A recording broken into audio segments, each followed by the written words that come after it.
Facing rising threats from climate change and competing states, testing Canada's sovereignty, military strategists want the federal government to create a volunteer defense corps made up of 300,000 citizens. When we're thinking about the number of events and domestic operations we've had in terms of fighting forest fires and so on, so this is all part of our transformation effort, and all Canadians will be, of course, voluntarily invited to serve. The document, drafted by the Strategic Joint Staff, says the force would have less restrictive age limits and lower physical standards and fitness requirements. The plan hasn't been approved by the government, but the Defence Minister supports the idea.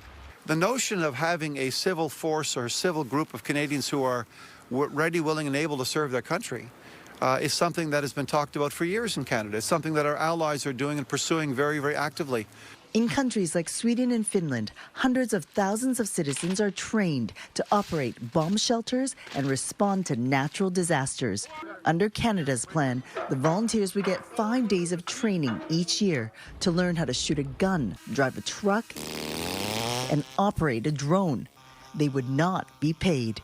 It's no surprise that the Department of National Defence and Canadian Armed Forces would look to many sources to recruit people from, including people who are already dedicated to public service. They may be federal, they may be provincial, they may be municipal, they may be in business, they may be in the banking sector, they may be on Bay Street.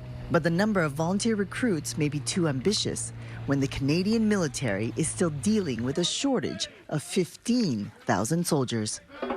McGuinty says he's confident the $82 billion the federal government earmarked for defense in this year's budget will lead to more interest in the military and more recruits. Judy Trin, CTV News, Toronto.